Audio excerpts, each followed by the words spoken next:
Hey, I'm Zach, and these are my top 10 trends of the week.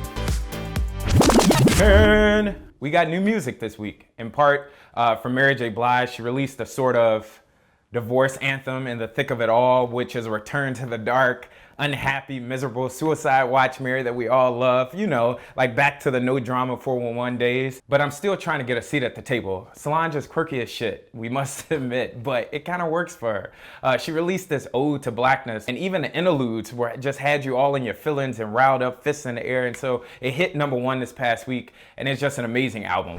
9. So this week, Variety released the salaries of a lot of TV stars, among them Anthony Anderson, Tracy Ellis Ross, the stars of the hit sitcom Blackish, and it revealed that they were getting paid significantly less than their counterparts on shows like Modern Family, like up to the tunes of $200,000. That's a lot of money, right? And if you remember when Chris Rock talked about race and inequity at the Oscars, everybody was like, no, this isn't the place for it. Let's just have a good time. You're too crass. But then when Jennifer Lawrence complained about not being paid the same as her white male counterparts in American Hustle, it became worldwide news. Like, why the difference? So come on, Hollywood. Black paychecks matter. 8, America Odell Beckham is not having fun anymore. After last week's meltdown from the game against the Panthers, Odell Beckham went on record saying football is his sanctuary. And I'm sure I speak for a lot of people when I say, shut the hell up. Like, you're getting all of the fame, all of the money, all of the notoriety. And every week I look at the reels from the games, you're crying, you're fighting nets, you're complaining about you're not having fun anymore. Either focus on the game, play it well, or quit. 7. Third time's a charm. This week, The Atlantic magazine made history in only endorsing a presidential candidate for the third time since 1857. 1857. But to be clear, it's not because they're saying Hillary Clinton is oh so amazing. Quite the contrary, they're saying Donald Trump is batshit crazy. They said he appears not to read. How crazy is that? And so for the first candidate in history that gets no endorsements from any major publication, you have The Atlantic that is going on record to say, hell no to Trump. Damn. 6. Mike Pence and Tim Kaine went head to head in this week's vice presidential debate, and it was a snooze fest. Tim Kaine kind of looked the part of the Grinch who stole Christmas, and Mike Pence actually came across as a seemingly legitimate candidate, notwithstanding that he's racist, misogynist, a bigot, hates gays, probably beats his wife.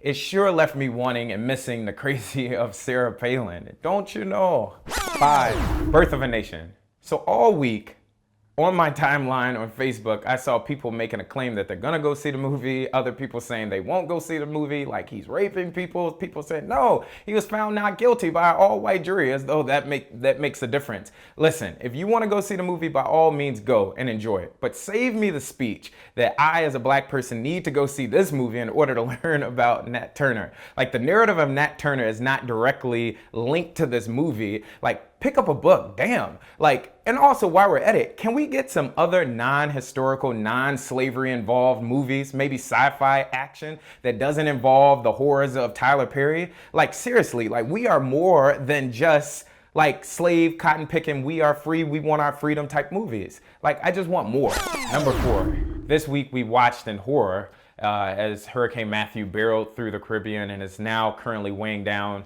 on the eastern shore of the United States. And what just struck me is just the complete devastation that the country of Haiti is experiencing again. It's reported that over 1,000 people have lost their lives, tens of thousands of people are displaced. And so I would just say, whatever you do, whether it's including them in your prayers, donating money, or even volunteering, let's just all stand by our brothers and sisters there during this very tough time. 3, Black Twitter struck again. In response to Ben & Jerry going on record to declare Black Lives Matter, people on Black Twitter started coming up with Ben & Jerry's new flavor, Black Lives Batter. Watermelon in, hands up. Don't scoop. These all sound pretty tasty. 2, Kim Kardashian robbed. This is a story that could only happen to Kim Kardashian. Like, where do people break into hotel rooms with celebrities at gunpoint, bounding and gagging them in the bathroom and run off with $10 million of jewelry? Where do you hear that at? It's only in this false reality that they live that this story is even possible. And then there were articles about the dehumanization of Kim Kardashian. Let's be clear.